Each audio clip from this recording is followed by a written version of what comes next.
surcando los mares del planeta, viajando por mundos desconocidos, sumergiéndonos eones de años atrás en la historia.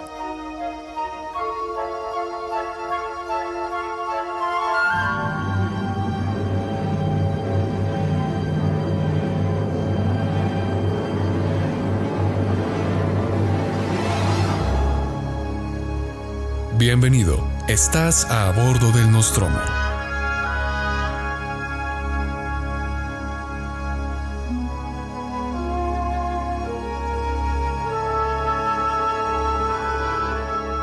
No hay nada peor que el silencio autoimpuesto. En medio de él es que surgen los pensamientos más autodestructivos, los menos reales y los más mentirosos. Muchas veces nos encerramos en medio de nuestros propios problemas y en medio de las pruebas que se nos presentan. Cuando alguien nos hiere, lo primero que hacemos es poner un cerco alrededor de nosotros y creer que el tiempo es el que sanará la herida. Cuando estamos deprimidos, a los primeros que buscamos es a nosotros mismos, a nuestros pensamientos. Creemos que nadie nos entendería y que la situación es tan complicada, tan grande que solo nosotros la podremos abarcar. Y en medio de ese silencio, de ese aislamiento, como los que pueden surgir el día de hoy, también surgen pensamientos erróneos, los cuales nos dicen exactamente lo que queremos oír, encerrados en una visión que tenemos de la vida, del mundo, de nuestro entorno y de nosotros mismos.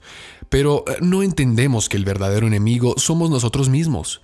No hay nada más traicionero en el tiempo de necesidad, de soledad, de depresión que nuestra misma mente. Decía el escritor Edwin Lewis Cole que nuestro mejor amigo y peor enemigo están en este mismo momento en la misma habitación en la cual tú me estás escuchando. No es el vecino de la derecha o el de la izquierda, no es tu papá, tu mamá, tus hermanos, tus amigos, el Dios, diablos, ninguno de estos. La realidad es que somos cada uno de nosotros. Y cuando no podemos confiar en nuestros propios pensamientos, entonces, ¿qué queda? Buscar a los demás. Nunca estamos solos, aun cuando creemos estarlo, aún en estos tiempos de cuarentena. Siempre habrá alguien a tu lado el cual estará dispuesto a escucharte. Date la oportunidad de tener un escudero a tu lado, que en esta cruenta batalla que a veces suele ser la vida, es mucho más fácil batallar cuando tenemos a alguien en quien apoyarnos. Saludos tripulantes, bienvenidos a bordo del Nostromo.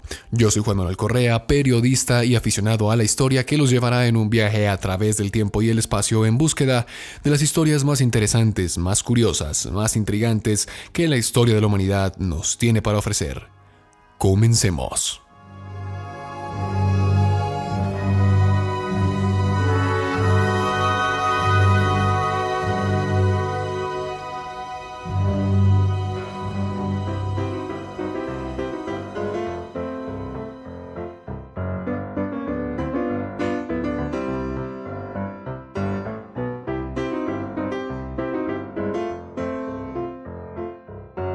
Y bueno, empezó este 2020 con toda. Bueno, la verdad es que ha iniciado bastante movido, ¿no? Incendios en Australia, la salida del Reino Unido de la Unión Europea, trompetas fracasadas de una tercera guerra mundial entre Irán y Estados Unidos, la ley Copa en YouTube, bueno, y lo más reciente, lo que ha sucedido, que es este virus que nos tiene a todos como un poco agobiados en cuarentena. Todo esto daría, digamos, a pensar que este es el peor año de la historia. Y aunque no nos atrevemos a dar un veredicto como tal de lo que está sucediendo, sí ha sido muy malo. Pero hoy vamos a demostrar dos cosas. Una, que 2020 no es ni por lejos el peor año que la humanidad ha tenido que afrontar. Y que a los años que vamos a hablar el día de hoy, a todos estos años la humanidad ha sobrevivido a pesar de todo, ¿no?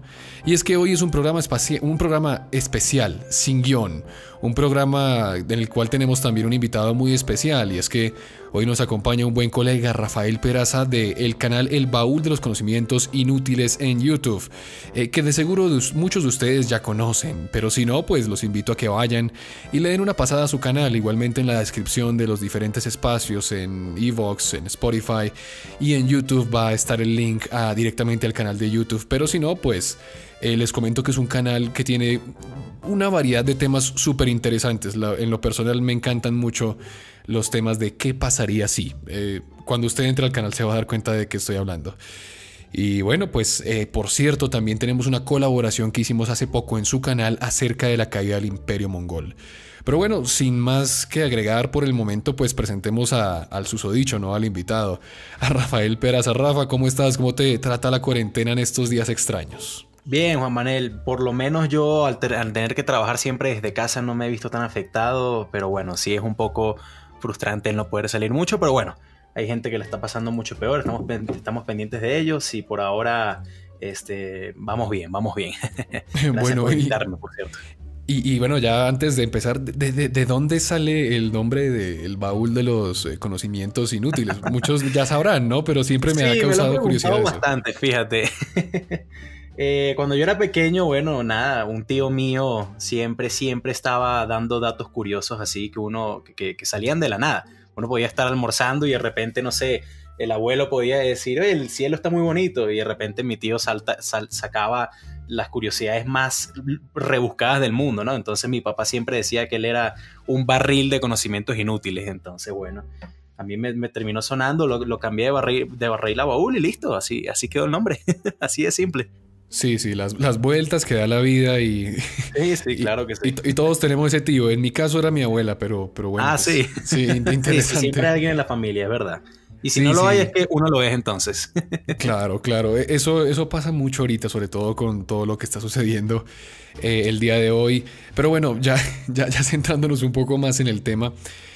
Bueno, hablemos un poco acerca de los años que traemos el día de hoy. Hoy traemos 6 años que la historia de la humanidad tuvo que afrontar, que tuvo que sortear y que, bueno, fueron demasiado difíciles en cierta manera. Para que se den cuenta que esta generación, la que estamos viviendo todo este tema del virus, de las guerras, bueno, hay quienes dicen también que hace unos 100 años aproximadamente una persona de la edad de 35 años incluso no tenía esperanza de vida tan grande, ¿no? Claro, y bueno, vamos a ver que no es por quejarnos, no es que queramos dar hoy nuestro sentido alarmista de la situación, sino que queremos bajar un poco los ánimos y que también se tomen esto con un poco de humor. Entonces, bueno, empecemos. Hay 3 postulados que yo tengo y que traje el día de hoy y Rafael trajo otros 3. Entonces, bueno, vamos a empezar por ti, Rafa. ¿Con cuál quieres empezar? ¿Con cuál vas a empezar el día de hoy? Bueno, yo creo que vamos de mayor a menor, me parece. Yo creo que comenzaría por mi parte, por lo menos con 1945. Pero antes de empezar, me gustaría extender un poco con lo que tú estabas mencionando, ¿no? Como para calmar los ánimos, por así decirlo. Porque así como tú muy bien lo dices, Juanma, realmente estamos en una época donde ya las guerras son cosa del pasado. Sí existen conflictos, claro que sí, pero no son de la escala que antes veíamos.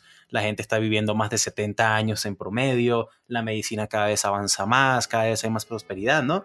Entonces, bueno, esto que estamos sufriendo claramente es muy preocupante, el tema del coronavirus, pero es algo que la humanidad va a salir adelante, ¿no? Entonces, bueno, dejando eso de lado, ahora sí, disculpa y comenzamos con el tema. Entonces, bueno, como te dije, como les dije a toda la audiencia, ¿no? El año que elegí, uno de los 3 años que elegí es 1945.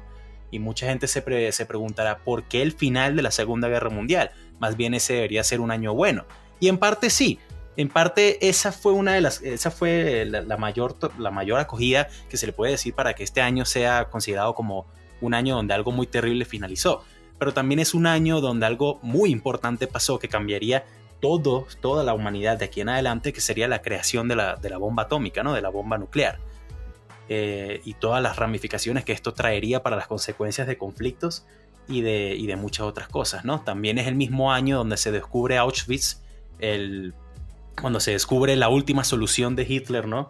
En correspondiente a los judíos, donde más de, si no estoy mal, creo que fueron 5 millones de judíos perdieron la vida, no solamente en ese campamento, sino en todos, pero fue en este mismo año donde se descubrió esa tragedia, ¿no? También es un año donde grandes batallas se pelearon tanto en Europa como en el Pacífico, un año donde, bueno, las tropas estadounidenses comenzaron a ver a los japoneses como ciudadanos de segunda y grandes tragedias y grandes masacres se llevaron a cabo también, ¿no? Entonces, por eso es que yo lo postulo como tal.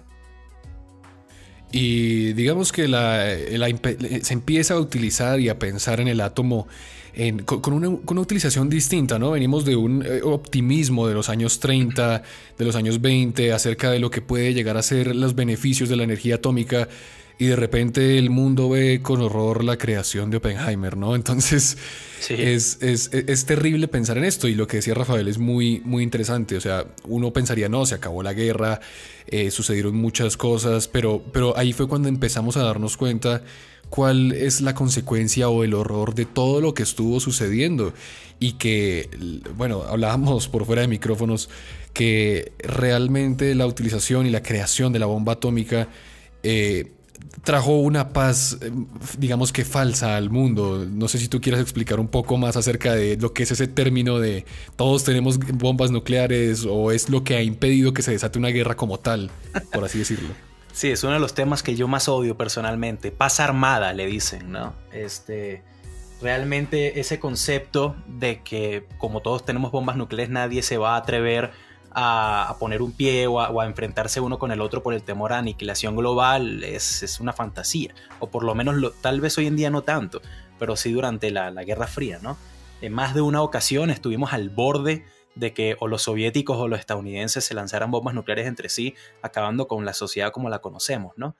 Y a pesar de que se puede decir que hoy en día tal vez funciona mejor, mucha gente diría eso, yo la verdad pienso que hoy en día la paz armada funciona es porque pues el mundo es mucho menos violento que antes, ¿no? Entonces ese concepto realmente cambió el mundo. Fueron nada más, si no estoy mal, 4 años los que pasaron entre la creación de la bomba nuclear estadounidense y después la soviética. Y bueno, a partir de esos 4 años, creo que sí, 1949, la primera bomba nuclear soviética, pues que realmente ya se decía que la Tercera Guerra Mundial sería una que pelearíamos con palos y piedras, ¿no? Entonces, sin duda alguna fue un evento que cambió la historia del mundo.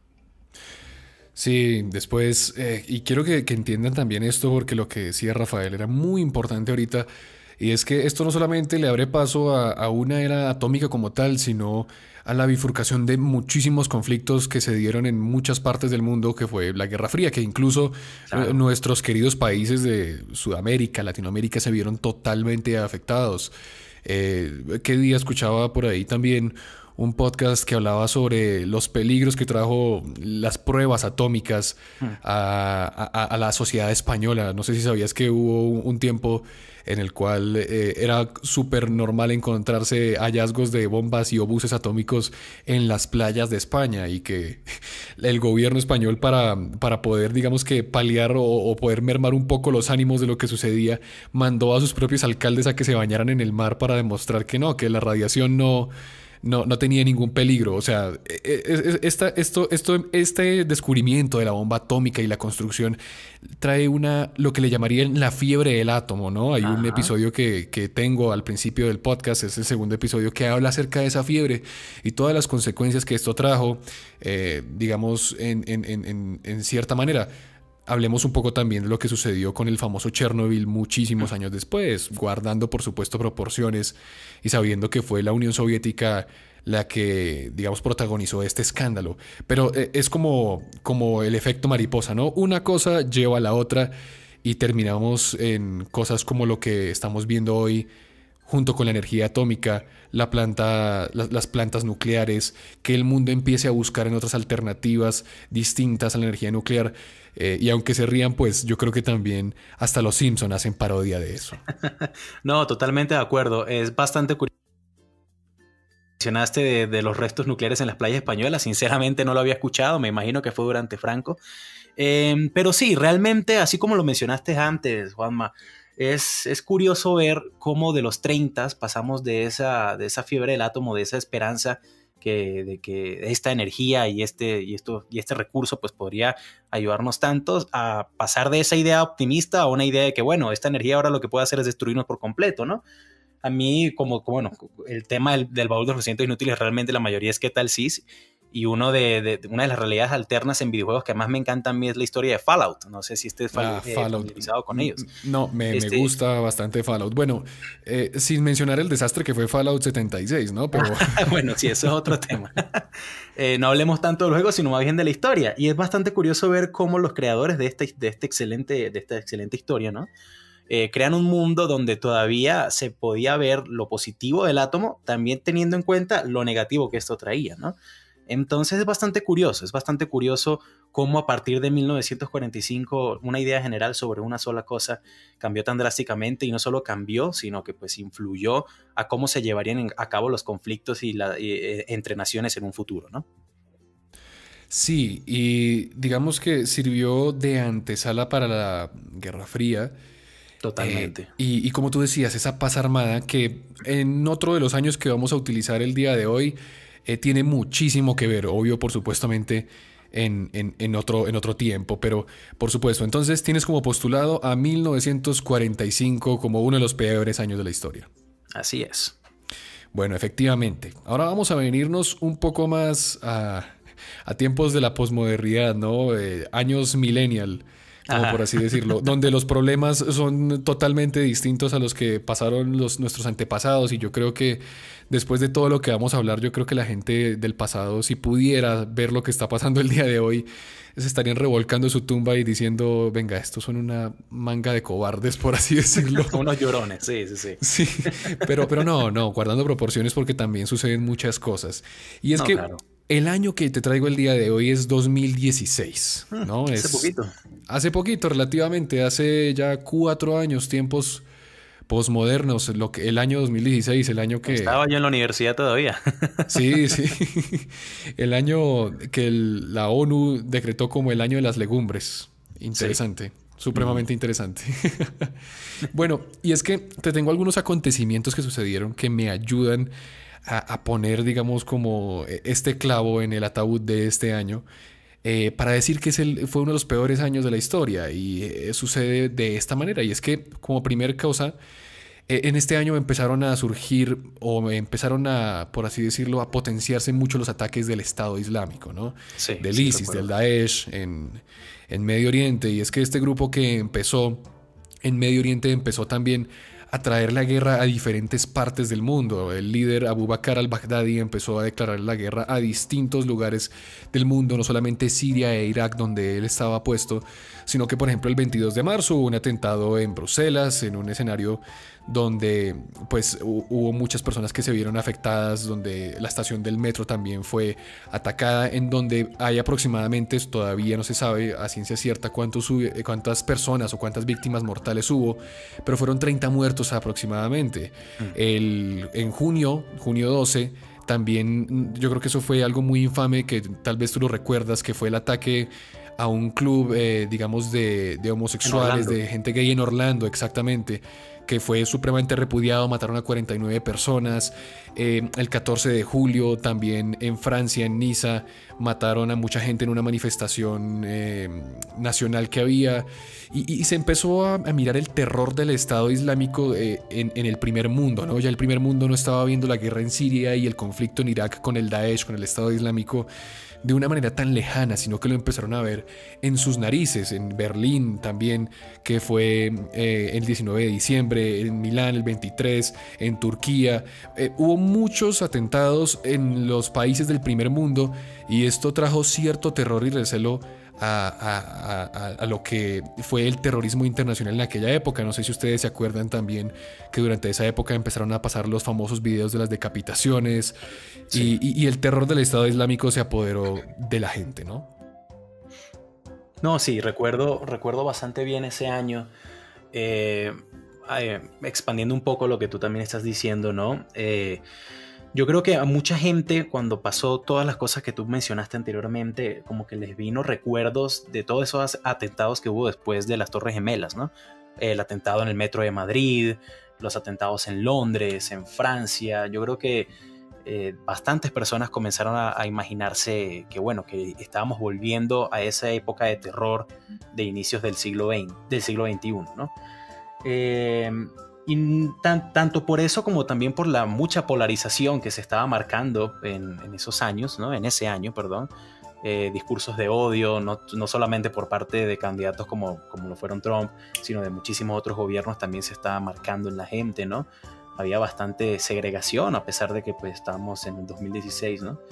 Entonces sí recuerdo que el 2016 trajo varias cositas complicadas junto a ello, ¿no? Sí, y a raíz de todo eso también surgió algo muy icónico que empezamos a ver sobre todo en movimientos de redes sociales y fue la imagen de Aylan Kurdi, ¿no? El niño turco, claro. Que intentó cruzar, un refugiado que intentó cruzar pues el Mediterráneo Sí. y quedó ahogado en las costas, digamos que llegando ya a puertas de Europa, y es que esa es mi segunda razón, y es que hubo una crisis migratoria supremamente terrible, ¿no? El año 2016 se calculan que por lo menos 5.000 personas perdieron la vida intentando cruzar el Mediterráneo a Europa, provenientes de muchos conflictos de Medio Oriente. Y esto también generó algo que tú decías muy importante, y empezó a generar odio, segregación en los distintos países de Europa. Se empezaron a pelear y a tirarse la bola de un lado a otro a ver quién recibía más, menos refugiados. Y empezamos a ver la peor cara del nacionalismo europeo, ¿no? Empezamos a ver los distintos movimientos de odio. En este año también, que es mi tercera razón, es el referéndum del Brexit, que en parte también la base de lo que el partido del Brexit intentó utilizar en esa época para convencer al Reino Unido que saliera de la Unión Europea fue la crisis de los refugiados, que ellos no querían estar bajo el Tratado de Refugiados de la Unión Europea. Muchísimas situaciones que se empezaron a ver en distintas partes de Europa, pero yo creo que la imagen que mejor lo resume es la imagen de Aylan Kurdi intentando cruzar el Mediterráneo, ¿no? Cosa muy, muy, muy curiosa, porque los conflictos que hay en Medio Oriente hoy en día son consecuencia de un colonialismo europeo, ¿no? Y un profesor que tuvimos en la universidad, que en paz descanse, porque falleció esta semana, decía también que era la hora, me acuerdo durante ese entonces, que era la hora de que Europa empezara a pagar tantos años de colonialismo europeo, ¿no? Que se responsabilizara de tantas cosas que sucedieron y que los conflictos que estaban sacando a la gente y que todavía siguen sacando a gente de Jordania, de Palestina, de Libia, de Turquía y de Siria, pues son los que están llegando a las costas europeas, ¿no? Totalmente de acuerdo. Uno se pone a ver y por desgracia muchos de los discursos de odio y de la segregación que existe hoy en día e incluso de simples generalizaciones que tenemos sobre cierto tipo de personas, ¿no?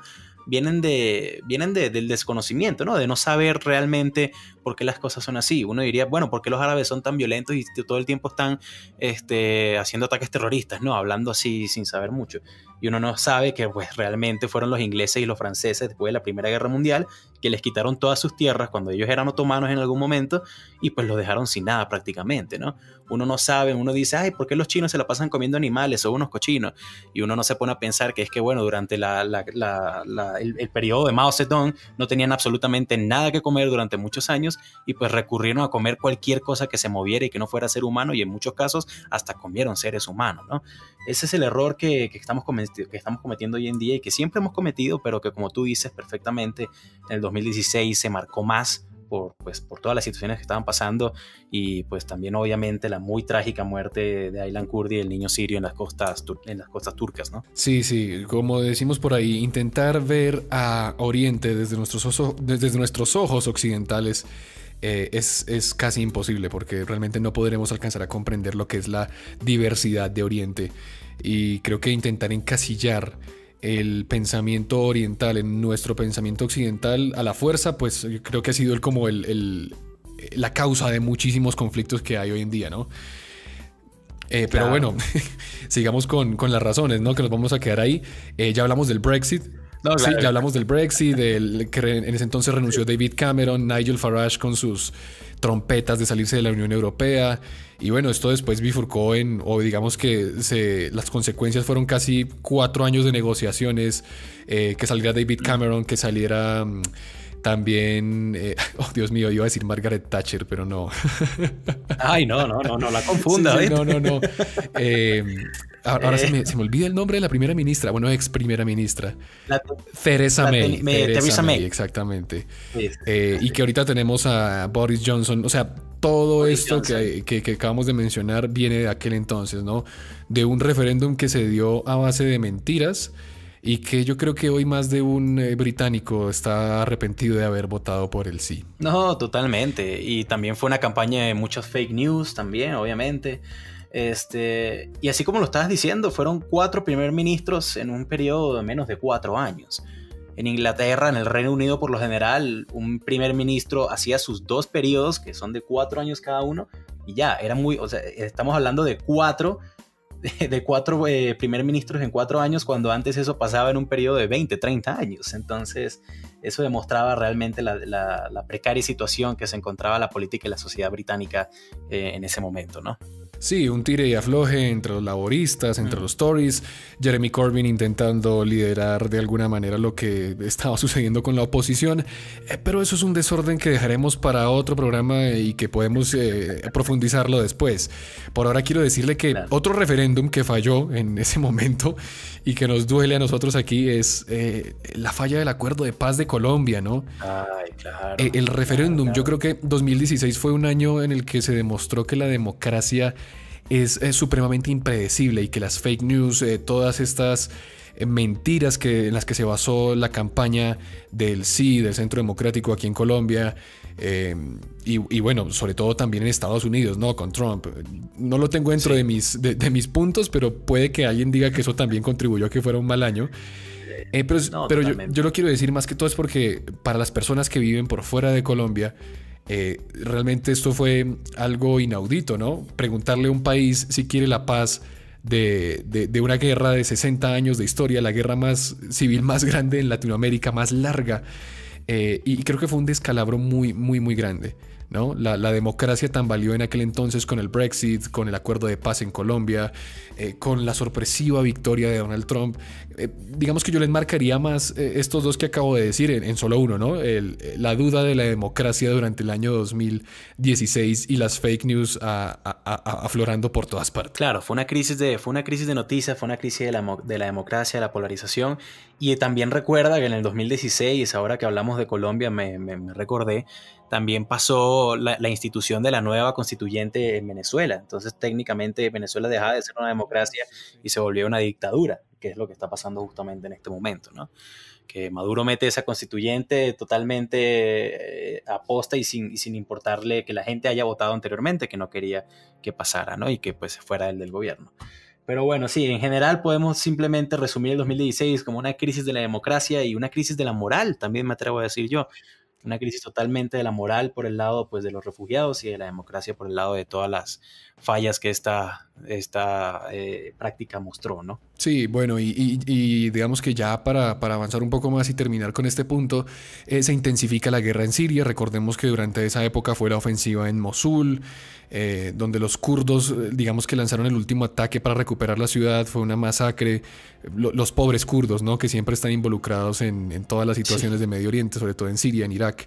Y la caída de Alepo, ¿no? En manos del Estado Islámico. Y sí, no, que dolió muchísimo ver las fuerzas de Bashar al-Assad también marchando sobre Alepo, contraatacando a la población civil. Creo que fueron semanas de bastante terror, donde aproximadamente 35,000 personas perdieron la vida. Entonces fue un año en el que la guerra en Siria, digamos que tuvo su pico más alto, sobre todo con el Estado Islámico, con todo lo que sucedía, las milicias kurdas. Digamos que eso fue un año muy olvidable para la crisis en Siria, ¿no? Otra cosa que pasó ese año fue el virus del Zika, ¿no? La aparición del virus del Zika, los Juegos Olímpicos, la epidemia que también amenazó a que se cancelaran los Juegos Olímpicos en Brasil, gente naciendo con, digamos que el miedo de que los bebés nacieran con microcefalia. Eso sobre todo sucedió mucho aquí en algunas partes de Latinoamérica. Fue bastante aterrador, ¿no? O sea, digamos que salimos de una yo no la llamaría una pandemia, pero sí hubo cierto miedo porque el Zika se extendiera a distintas partes del mundo. Claro. Más que pandemia exactamente, fue una crisis una crisis localizada, por así decirlo, ¿no? En algunos sectores específicos, pero donde pegaba duro. Entonces, para nada hay que olvidarlo tampoco, exacto. Y listo, y para terminar, porque como esto es año de redes sociales, estamos en épocas de posmodernidad, quiero dar como un recuento de gente famosa que se perdió en aquel entonces, porque me acuerdo que hubo mucha gente que decía como, no, 2016, no te lleves a nadie más. Bueno, David Bowie, que creo que fue una gran pérdida, Humberto Eco, el escritor y filósofo. Harper Lee, que ganó un Pulitzer durante el siglo pasado. Nancy Reagan, ex primera dama de Estados Unidos. El quinto Beatle, ¿no? George Martin. Eso creo que también le pegó bastante a muchos. Uno que le pegó sobre todo a los futboleros fue Johan Cruyff, zaguero del Barcelona. Este me pegó bastante a mí, ¿no? Mohamed Ali, Cassius Clay. Sí, bueno, no, claro. La mayor leyenda en el boxeo. Sí, no, y un líder social defendiendo los derechos del Islam y de los musulmanes en todas partes del mundo. No, grandísimo. Durante la guerra de Vietnam también una persona que hacía cambiar la perspectiva de la gente, ¿no? Sí, también tuvimos la muerte de Prince, de Rubén Aguirre, el profesor Girafales, ese también dolió bastante. Murió Juan Gabriel, Leonard Cohen, el poeta. Bueno, murió el líder de la revolución cubana, Fidel Castro, durante ese año, ¿no? Y yo creo que eso le pegó bastante al régimen de Nicolás Maduro, ¿no? En cierta manera, que esto en cierta manera también ha cambiado un poco digamos que la relación que había entre el régimen chavista y lo que viene siendo hoy el régimen cubano, ¿no? Que guardando distancias y guardando algunas diferencias, pues la relación, aunque está fuerte, ha cambiado en cierta manera, ¿no? No, claro. Cuando tú pierdes a dos personajes como Castro en el 2016 y a Chávez en el 2013, si no estoy mal, pues, sea buena o mala tu opinión sobre dichos gobiernos van a descarrilarse. Sí, es verdad. Entonces esto yo creo que también marca como el fin del inicio de esta ola de izquierda que empezamos a ver durante la década pasada, ¿no? Que fue liderada, digamos que no liderada, pero que tenía como en el pedestal a Fidel Castro. Entonces fue como una pérdida bastante grande. Murió también Carrie Fisher, la princesa Leia. Kenny Barker, que también era el que hacía de R2-D2 en la Guerra de las Galaxias. Para los que nos gusta Hace poco se murió Chewbacca también, ¿no? Si no estoy mal. Creo que sí, no estoy seguro, tocaría confirmar ese dato ahorita más tarde, pero ya sí. Pero bueno, nada, sigamos. Para los que nos gusta el béisbol, en ese año murió José Fernández, que era lanzador de los Miami Marlins. Y bueno, no, al final no fue accidente, ¿no? Al final él andaba, drogado, sí, ¿no? Y se volteó la lancha y se mató. A los 24 años, eso fue bastante duro. 24 años. Y cubano. Sí, cubano. Y bueno, ya para terminar, el luchador de MMA Kimbo Slice, ¿no? Que ese año, ahora que recuerdo, no sé si en ese año fue que murió Arambe, el gorila. No estoy seguro. Sí, señor. En ese año murió Arambe también, el gorila. Oye, no estoy seguro. Puede ser. Sí, ya confirmé. Viendo cuánto. Sí, ahorita lo buscamos. En ese año murió Arambe, que se volvería un meme a nivel internacional. Pero bueno, esas son, digamos que las causas por las que considero que 2016, digamos que, a ver, no fue tan terrible en cierta manera, pero es el año más reciente que más acontecimientos ha tenido y creo que merecía como que sea mencionado, ¿no? Claro, de hecho yo creo que el año que hemos seleccionado, de los que hemos seleccionado más cercano al 2016, debe ser el de 1945 y ya casi nadie de esa época puede hablar con certeza y de primera mano, ¿no? Cómo fue la situación. Entonces para nosotros se ve como un gravísimo año, tal vez en comparación a los demás no lo sea, pero vale la pena mencionarlo porque pues es algo que pues, nos pega directamente a todos los que estamos escuchando este podcast, ¿no? Exactamente, y del cual casi todos podemos dar razón, ¿no? Nos podemos acordar de lo que sucede. Para hablar de historia no hay que irnos tan lejos. Exactamente. Pero bueno, sigamos con nuestros años. Entonces ya tenemos 1945, final de la Segunda Guerra Mundial, descubrimiento de la bomba atómica, la tragedia de Hiroshima y Nagasaki, todo lo que vendría después. 2016, el que acabamos de mencionar. Y bueno, ¿cuál es tu siguiente postulado, Rafael?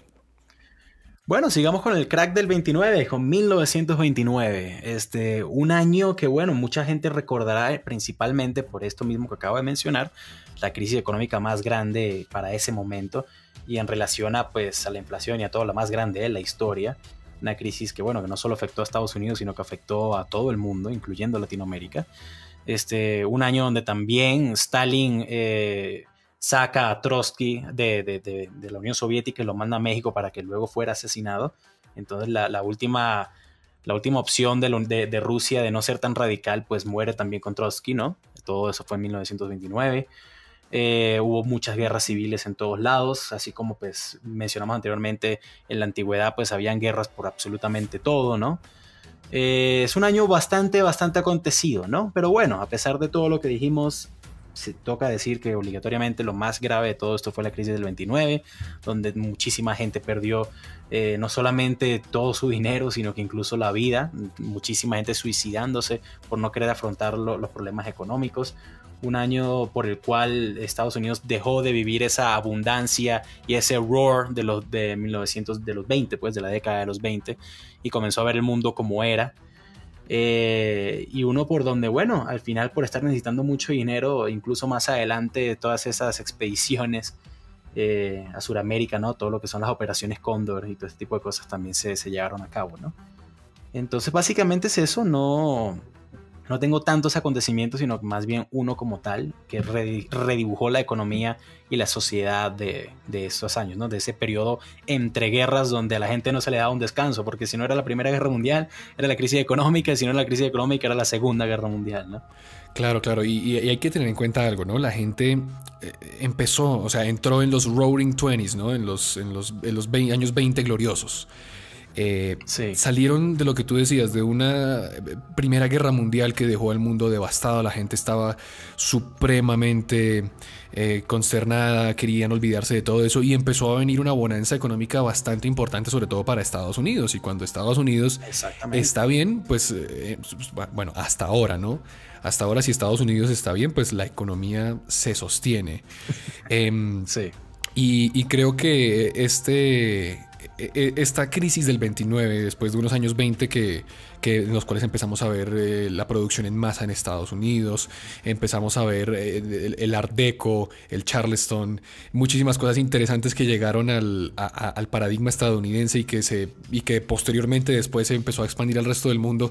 Llegamos al descalabro del 29, que empezó a poner el paradigma capitalista en veremos, ¿no? Y sobre todo lo que tú decías, claro. O sea, paradigma capitalista en veremos, y resulta que un señor en Rusia, o bueno, en la Unión Soviética, me empieza a tener, o me empieza a dar una alternativa diferente, ¿no?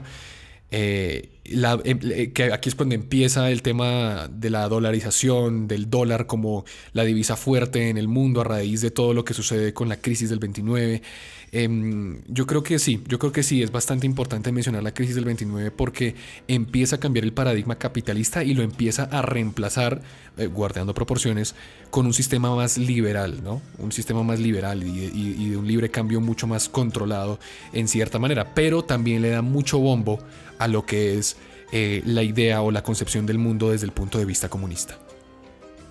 Claro, es que realmente la crisis del 29 marca un antes y un después, como tú muy bien lo estás diciendo, y es en especial por la perspectiva que tenía la gente del capitalismo. En los 20s todo el mundo pensaba que Estados Unidos era la tierra prometida, todo el mundo decía, mira, esta gente no se está metiendo con nadie. Bueno, ignoremos las Filipinas y Cuba por un momento, y Puerto Rico, pero bueno, esta gente no se está metiendo con nadie, era la perspectiva general. Tiene una economía muy fuerte, prestan dinero a los que los necesiten, la gente vive bien, está ese auge de la clase media alta en Estados Unidos, ¿no? Para que luego todo se desmorone en menos de una semana, para que todo les caiga encima. Y exactamente, y eso fue la tormenta perfecta para el capitalismo en general, no solo para Estados Unidos, ¿no? Sino para el concepto de capitalismo, porque así como en una fila de dominós, pues cada Estados Unidos también cayó el comercio que tenían con Canadá, que en ese momento era parte de Gran Bretaña, también cae Gran Bretaña, la economía francesa se derrumba hasta cierto punto, ¿no? Y de paso, bueno, la Unión Soviética pone un pie mucho más fuerte, sacando a Trotsky de su camino y comenzando a influenciar a muchísimos gobiernos para más adelante ellos tengan sus propias revoluciones, ¿no? Como lo fue el caso de China. Recordemos también que los soviéticos le prestaron ayuda económica a los españoles antes de que Franco tomara el poder. En resumen, también este año comienza esa influencia roja, ¿no? Esa influencia soviética a expandir sus tentáculos por el resto del mundo, ¿no? Poco a poco, pero comienza a expandirlo. Entonces es un año bastante curioso, es un año que me hubiera gustado mucho. Bueno, me encantaría poder estudiarlo un poco más, ¿no? Sí. Y es un año que pues pasa desapercibido, excepto por el hecho de pues, la crisis del 29, ¿no? Sí, pensé que ibas a decir que te gustaría vivir en ese año y yo ya iba, Bueno, no, ya no vivirlo. Ya iba a saltar y decir, no, Pero, no. Pero sí por lo menos estar un par de días para ver cómo era la cosa. Eso era lo que tenía en la mente realmente. Ah, bueno, puede ser. Digamos que descalabros financieros ha habido muchos. Se me ocurre ahorita el del crack del 29, el del 2008. Y sé fue muy que fuerte. hubo otro por el 80. Y bueno, tengo que revisar muy bien, ¿no? Cuando empezaron a hablar del neoliberalismo, ¿no? Reagan y Thatcher. Del neoliberalismo, sí. También estaba el auge del .com, eso. También sí sé cuál año hablas, no exactamente recuerdo el número, pero sí es 1980, antes del 90. Me toca investigar bien ese dato exacto, pero bueno, sí, es muy importante. Yo creo que ese es el miedo que tienen ahorita las bolsas y los diferentes economistas con lo que está pasando el día de hoy. Pero bueno, claro. No vamos a hablar del día de hoy. ¿Algo más que añadir de ese año, 1929? No, yo creo que hay, lo que te digo, si sacamos una lista, también hubo varias masacres a pueblos judíos en Irak, también hubo guerras otra vez entre los chinos y los japoneses en Manchuria, pero eran cosas que eran bastante comunes para ese momento, ¿no? Entonces yo creo que lo más importante ya lo mencionamos. Listo, entonces de 1929 nos vamos al origen de todos los males, ¿no? A 1914.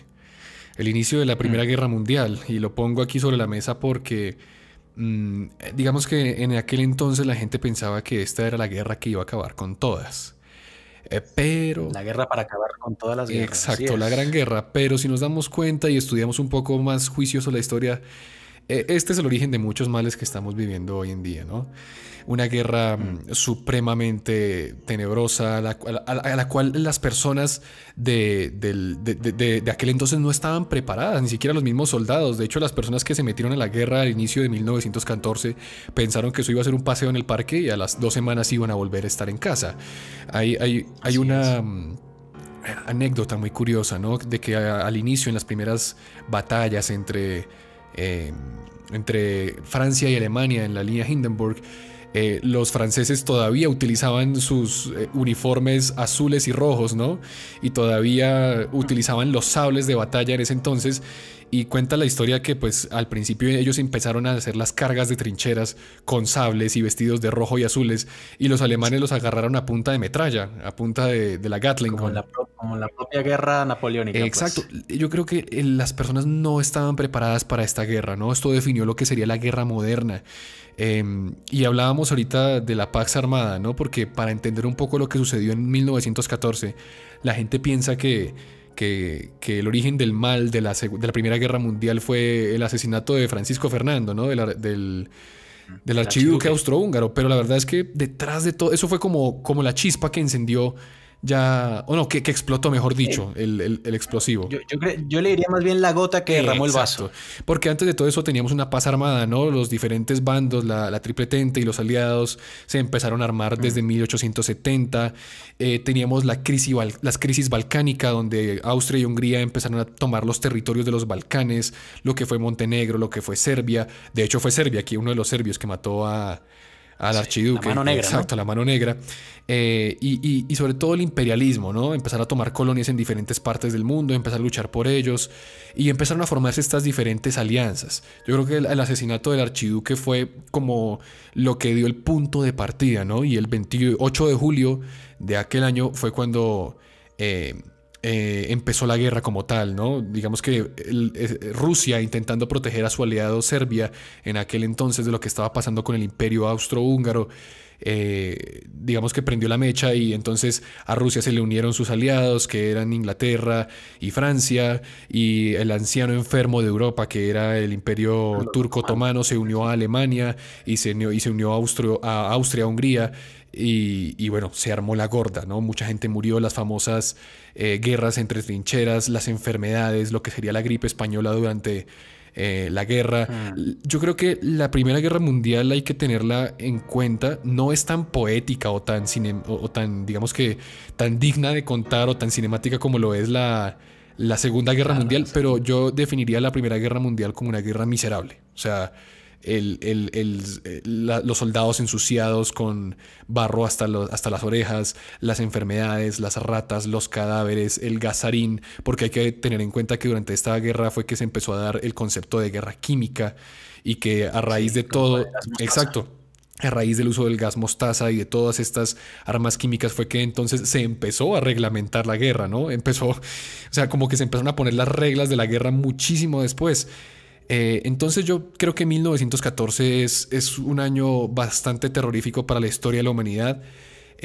Un conflicto que trajo muchísimas cosas, como que el Imperio Ruso se dividiera y empezara la época de la Unión Soviética, que a Alemania se le empezara a ver como el malo del paseo cuando realmente él ni siquiera empezó la guerra, ¿sí? O sea, esto... Estaban honorando tratos y ya, eso era todo lo que estaban Exacto, haciendo. ellos fueron muy honorables y se les salió el tiro por la culata, ¿no? Bueno, eso también le da paso a lo que serían los nacionalismos en distintas partes de Europa después del horror que se vivió en la guerra. La desintegración del Imperio Turco Otomano, la desaparición de las monarquías en Austria-Hungría, la conformación de Yugoslavia, ¿no? Un sueño imposible que después estallaría a finales del siglo, en los 90, en lo que fue la guerra a los Balcanes, que también es un... Duró mucho, si me preguntas, sinceramente. Exacto. Entonces es terrorífico, la economía también se vio afectada, casi 10 millones de muertos. Y bueno, una cosa medio buena que trajo esta guerra fue la creación de la Sociedad de las Naciones, ¿no? Que no sirvió para nada, pero fue un punto de partida para lo que sería la ONU, que hoy en día pues tampoco sirve para mucho, pero estamos... Sí, eso te iba a decir, bueno, no sé si muy bueno, te soy sincero, pero... pero estamos más unidos. Pero bueno, es un mal necesario, me atrevo a decir, ¿no? O sea, es algo que aunque uno sabe que tal vez no hagan mucho, por lo menos están presentes. Es como un celador. Pues. Efectivamente. Entonces, bueno, 1914, inicio de la Primera Guerra Mundial, uno de los peores años de la historia de la humanidad. Y, bueno, aquí digamos que un poco más... para algo más local, en Colombia nace el Quintín Lame, que fue una guerrilla indígena que se levantó en el Valle del Cauca, en Huila y Tolima. Entonces, pues también fue como el inicio de las primeras guerrillas aquí en Colombia. Pero bueno, sigamos con el siguiente año porque ya casi vamos a terminar y te toca vale. con un año que me gusta, sobre todo por la trascendencia que tiene en la historia, ¿no? Claro, también. Obviamente uno de los años que más me ha gustado estudiar desde siempre y es exactamente el 476, ¿verdad? No lo tengo anotado, no, sí, 476. Sí. Sé que tengo que hablar de él y no me acuerdo del año, pero para bueno, los oyentes, justamente la caída del Imperio Romano de Occidente. Para los oyentes que nos están escuchando, hoy estamos sin guión, ¿no? Tenemos apuntes de nuestro conocimiento, porque queremos que sea un poco más charlado. Pero bueno, entonces la caída del Imperio Romano. Adelante. Sí, somos dos amigos hablando, claro. Exactamente. Que sí. Y bueno, sí, como ya sabemos, pues Roma no cayó de la noche a la mañana. Cuando uno se pone a ver un mapa del Imperio Romano de Occidente para 476 después de Cristo, realmente es bastante triste, ¿no? Pero más que nada, más que pues el arduo descenso a la locura de muchísimos emperadores romanos y por consiguiente pues la caída del Imperio Romano de Occidente. Yo digo que es de los más importantes por lo que vino después. Después de la caída del Imperio Romano, fue un periodo de oscuridad, un periodo de guerras religiosas, un periodo de guerras sin sentido y un periodo de estancamiento en general. Es increíble pensar que para el 476 teníamos sistemas de acueductos que funcionaban perfecto.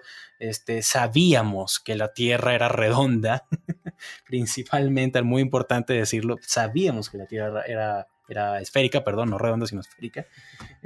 Sabíamos de medicina, teníamos estrategias militares muy, muy bien marcadas, sabíamos de ciencia, sabíamos de astronomía, y de repente comenzamos a un periodo donde cualquier tipo de conocimiento que no estuviera escrito en la iglesia, en la Biblia, ¿no?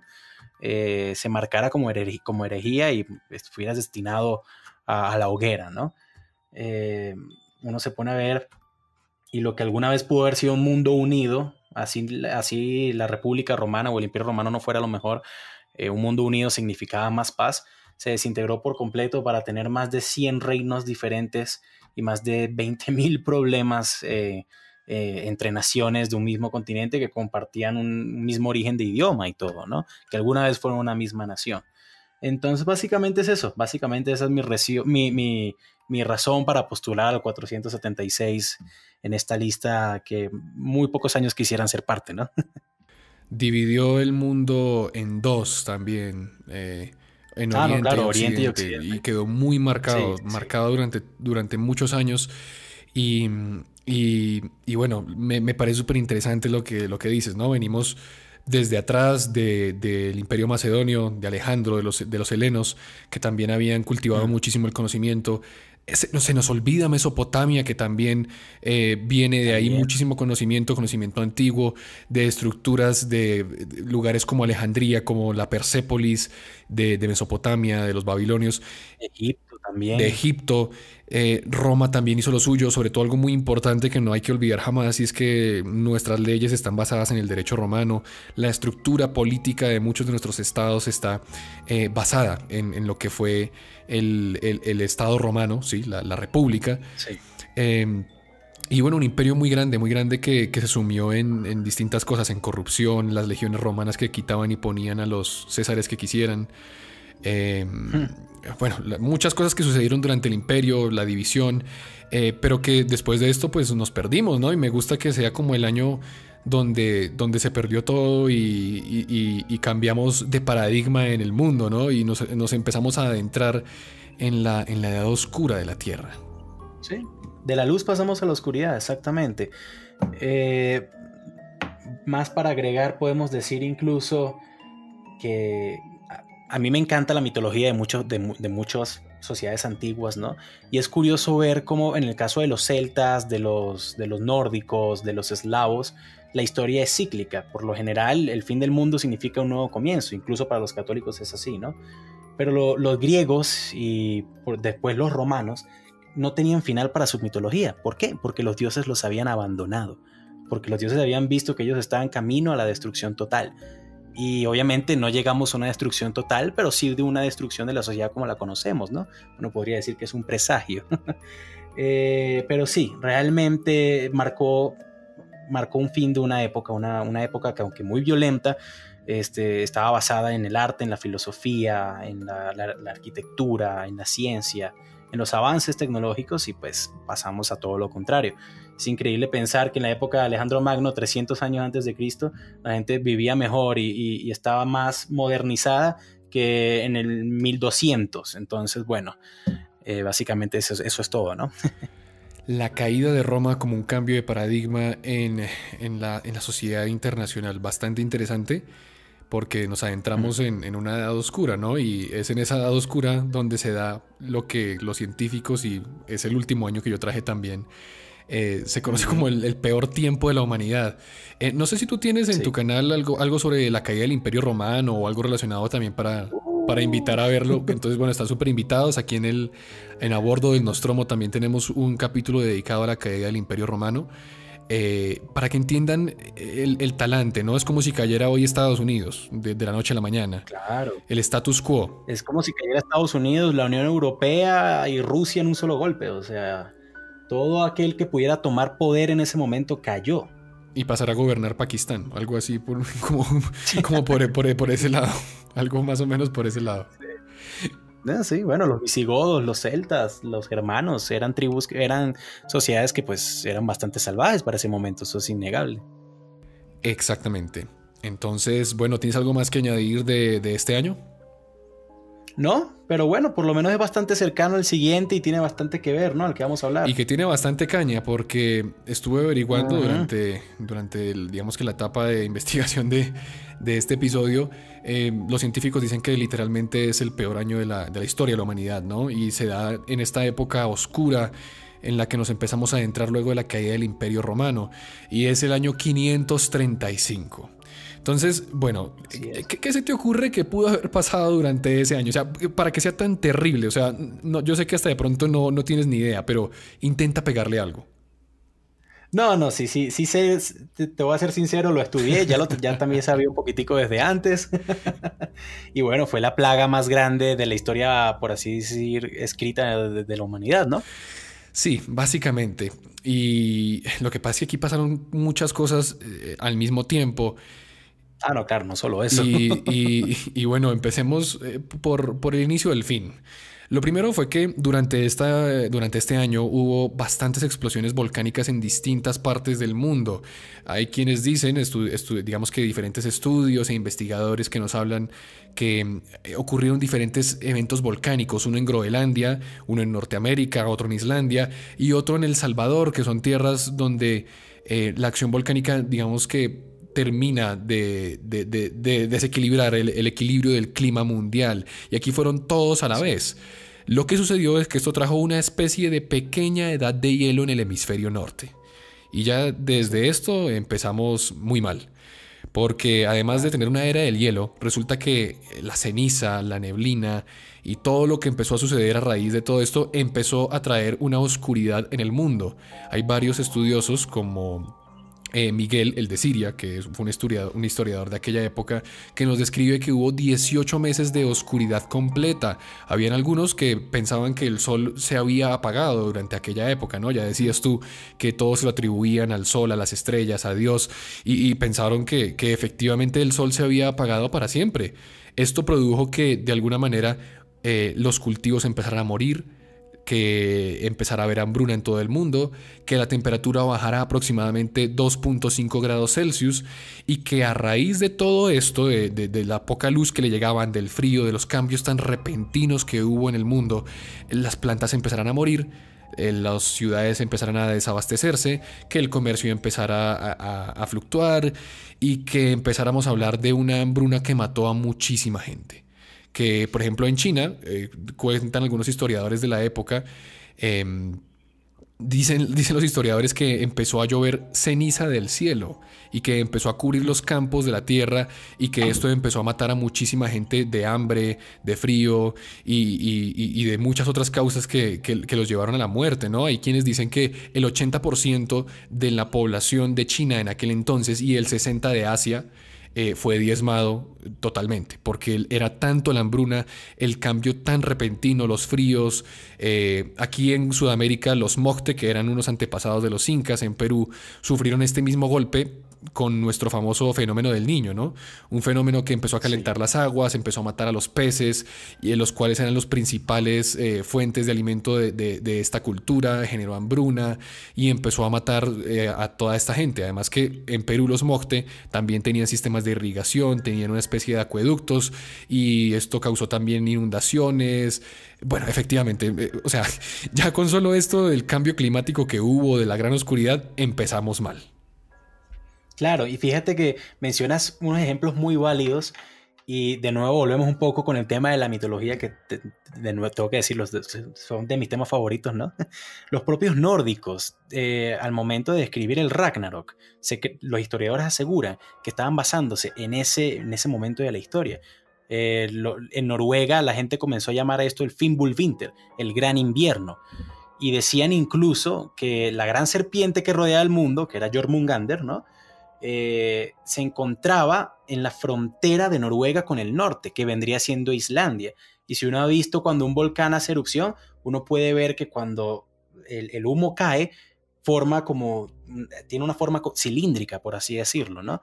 Entonces podemos ver cómo incluso sociedades que ni siquiera escribían para ese momento, veían lo que pasaban y pensaban que era el fin del mundo, el Ragnarok. Entonces, así de fuerte fue la influencia de este año, ¿no? De esta catástrofe climática que estaban viviendo en ese momento.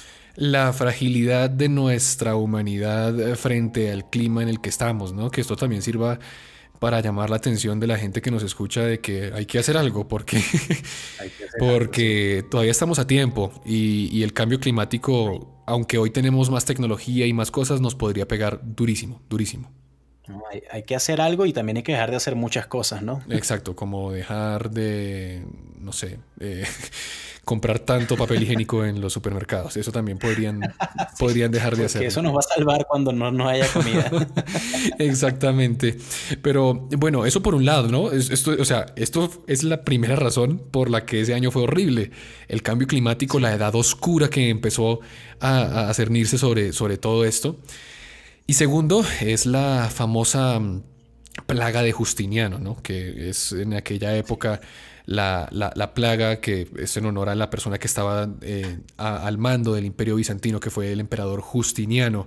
Se cree que esta plaga mató casi 50 millones de personas, ¿sí?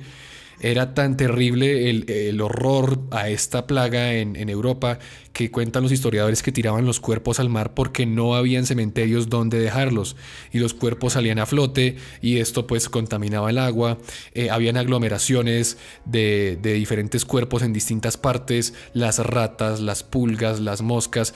Esto lo que se piensa es que fue una peste bubónica, ¿no? Un antepasado lejano, un poco lejano de lo que después serían las diferentes pestes negras y brotes que se dieron en Europa. Pero esta fue la primera y mató a 50 millones de personas solamente en Europa. Hay que ver que en Asia también esta plaga se expandió en diferentes partes de los califatos árabes. Y realmente esto diezmó a la población. No sé si ustedes han visto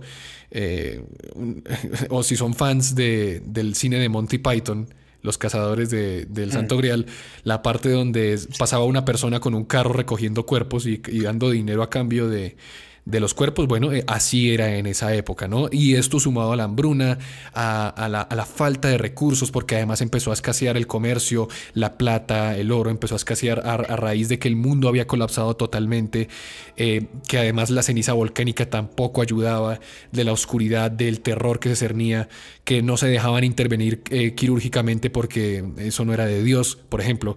Entonces, esto fue terrible, o sea, dicen que hoy en día, con este brote de la plaga de Justiniano, si se diera hoy en día, no sería más que un problemita muy pequeño. Pero hay que entender que en aquella época no estaban preparados para eso y la sociedad era muy distinta, ¿no? No, totalmente. O sea, vemos en casos, no conozco cuáles habrán sido las soluciones para luchar contra esta peste en específico, pero durante la peste negra la gente creía que bañarse en orine podían salvarlos, o sea, y lo que hacía era empeorar las cosas, ¿no? Estamos hablando de una época donde, como tú muy bien lo dices, quemar a la gente era del diablo, o hacerles alguna intervención quirúrgica también era cosa del demonio. Entonces, una plaga tan fuerte y también la ignorancia de la gente, pues es la combinación perfecta. Es la combinación perfecta y es la antesala también a muchas pestes y plagas que se vivieron muchísimos años después durante la Edad Oscura. Y este año también, otra razón por la que es uno de los peores años de la historia es porque este año nos da el inicio o la partida definitiva a lo que vendría a ser la Edad Media, la Edad Oscura, la edad más oscura del mundo, que ya estuvimos hablando. Venimos de la gloria de Roma, venimos de tantas cosas, porque en este año además es cuando uno de los generales de Justiniano, del Imperio Bizantino, que es Belisario, empieza y ataca Roma y Nápoles, que eran los últimos, si se puede decir así, los últimos bastiones o últimos enclaves de lo que alguna vez fue el gran imperio romano, ¿no? Obviamente ya no tenía nada que ver, ya no había emperador, no había nada, pero le da como las últimas estocadas finales a estos dos últimos enclaves. Y el inicio del Imperio Bizantino, el inicio de todas estas hermandades católicas en el poder, empieza a traer una edad bastante oscura a la tierra. Totalmente, totalmente. Y bueno, esos son nuestros candidatos, ¿no? Sí, esos son nuestros candidatos. Como dato curioso, bueno, este año fue horrible, pero muchos historiadores también señalan que, digamos, a pesar de todo lo que sucedió en los diferentes sedimentos, digamos, que se han formado o que han encontrado en las capas de la Tierra, han encontrado que durante los próximos 3 años empezó a resurgir el comercio, ¿no? Empezaron a encontrar vestigios de plata y de oro como señal de que a pesar de todo lo que sucedió, a pesar de toda esta incertidumbre, de toda esta oscuridad, pues al fin y al cabo las cosas tendieron a mejorar un poco después de todo lo que sucedió. No, claro, siempre está el argumento de que de la destrucción se puede crear algo nuevo, ¿no? lo vemos perfectamente. Luego de la peste negra comenzó también a resurgir el comercio. Como había menos gente, pues la mano de obra estaba mejor valorizada, no había tanto feudalismo, hubo más unión entre países, ¿no? Entonces, y eso también lo podemos ver incluso luego de muchísimas tragedias humanas, ¿no? Nosotros los seres humanos siempre vamos a saber levantarnos de cualquier tipo de tragedia y por algo no nos hemos extinto todavía, ¿no? Entonces sí, siempre está el argumento de que, bueno, de que aprendemos de nuestros errores y lo importante es eso y no olvidar la historia, ¿no? Porque pues si nos olvidamos de todo lo que ha pasado, pues tenderemos a repetir los mismos errores que hemos cometido antes. Bueno, y ya para cerrar en pocas palabras, ¿qué enseñanza te deja todo esto? Muy corta. Que no estamos en un momento tan malo, sinceramente. Sí, no. A mí... No, mentira. No, la enseñanza que yo te digo, que creo que me queda de todo esto realmente es eso con lo que acabo de cerrar, ¿no? Que siempre vamos a estar presentes, siempre vamos a hacer lo posible para pues vivir mejor y que cada tragedia aprendemos y avanzamos, ¿no? Así sean 500 años o así sean nada más 3, 4 meses, vamos a aprender a sobreponernos a lo ocurrido. Exacto, por cosas peores hemos pasado, por situaciones muy adversas ha pasado la humanidad, incluso cuando no teníamos tantos recursos, cuando no había tanto conocimiento, hemos pasado por todo. Y aunque la situación hoy en día se vea bastante complicada con todo lo que está sucediendo hoy en día y por supuesto queremos que se queden en casa, que se cuiden y que estén pendientes siempre lo que dicen las autoridades locales, tampoco pierdan la esperanza y tampoco caigan en el juego del pánico. De esta se va a salir, de esta vamos a salir y bueno, eso es lo que nos hace seres humanos, ¿no? Continuar luchando y que a raíz de todo esto, de las cenizas, como decía Rafael, de los problemas va a salir la inventiva humana para entrar en una nueva época o en una nueva era. Eso sí, tenga por seguro que estos años 20 van a estar bastante movidos con lo que está empezando a suceder este año. Pero bueno, ya para terminar, para despedirnos, bueno, Rafael, una invitación a tus redes sociales, al baúl. Yo sé que ya hay muchos acá que conocerán, pero bueno, invitemos a que conozcan tu trabajo también. Claro que sí, bueno, ¿no? Cuando estén aburridos y cuando quieran ver cualquier tipo de video sobre cualquier tipo de temas, desde ciencia ficción a historia, a realidades alternas, hasta incluso cuáles son las predicciones de aquí el 2100, no duden en pasarse por el baúl de los conocimientos inútiles, que aquí los estaré esperando. Bueno, y siempre estás invitado aquí a unirte a la tripulación del Nostromo, ¿no? Oh, claro, siempre. Igualmente, claro que sí, muchísimas gracias. Sé que esto es una colaboración, por así decirlo, que no se queda acá. Ya hicimos un trabajo en mi canal, esperemos podamos volver a hacer otro y bueno, seguir apareciendo acá cuando me necesites. Bueno, claro que sí, y ustedes díganos en la caja de comentarios pues de qué les gustaría que habláramos, tal vez en una cooperación o en un directo en algún futuro, pero por ahora, bueno. ¿Cuál creen que haya sido el año para ustedes, ya habiendo escuchado lo que hablamos de estos 6 años, cuál creen que fue el peor? Nos interesa saber eso también, ¿verdad? Sí, alguien dirá 1996, el año que nací o algo así por el estilo, pero no. Sí, conociendo los comentarios. Sí. No sean así. Y bueno, muchas gracias por estar aquí, Rafael, y nos estamos hablando en una próxima oportunidad. Claro que sí, amigo. Un abrazo.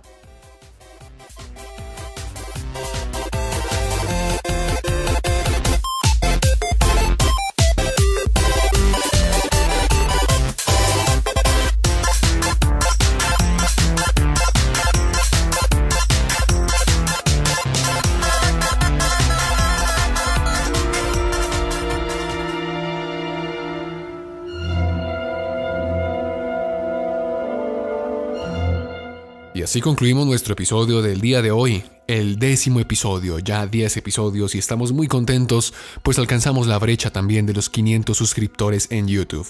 Nuevamente agradecemos a El Baúl de los Conocimientos Inútiles, a Rafael Peraza y pues por supuesto ahora leeremos los comentarios de lo que dejaron en el último episodio. Si usted quiere que lo leamos, entonces comente cosas interesantes o sugerencias, quejas, reclamos, todo esto sirve.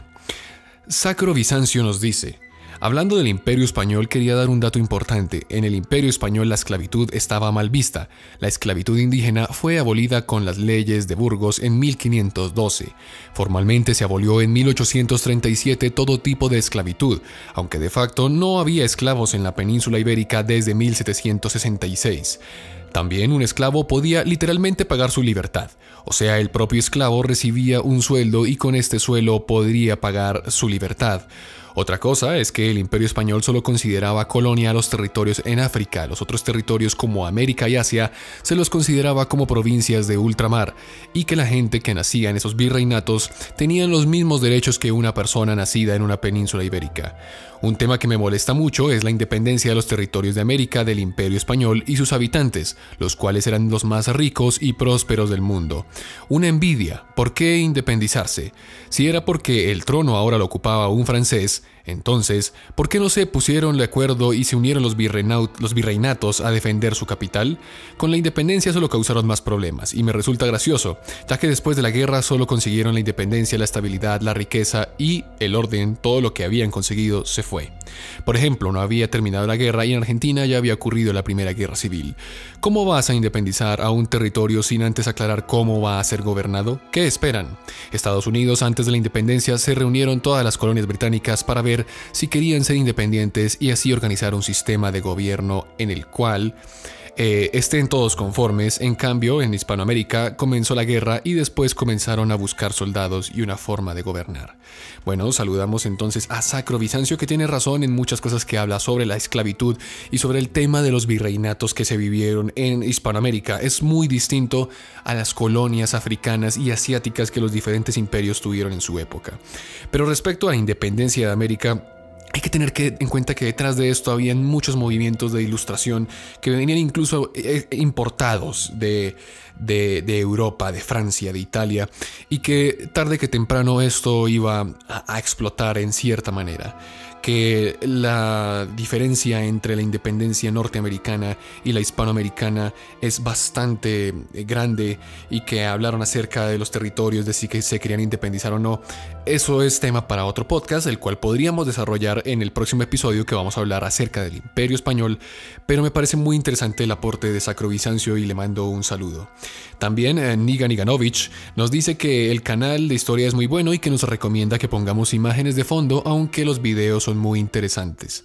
Bueno, le mando un saludo y le digo que a pesar de que he recibido mucho este comentario en algunos de los otros episodios, hay que recordar que esto es un podcast, ¿sí me entiendes? Entonces yo les invito a todos que pongan este podcast mientras están haciendo cualquier otra cosa.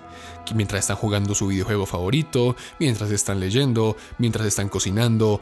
Ahorita en tiempos de cuarentena puede recostarse y simplemente escuchar, porque es la magia del sonido, la magia de la voz y de imaginarnos cosas que nos transportan a otros mundos. Esa es la magia del podcast. Sin embargo, eso no quiere decir que no hagamos episodios especiales que tengan un formato distinto.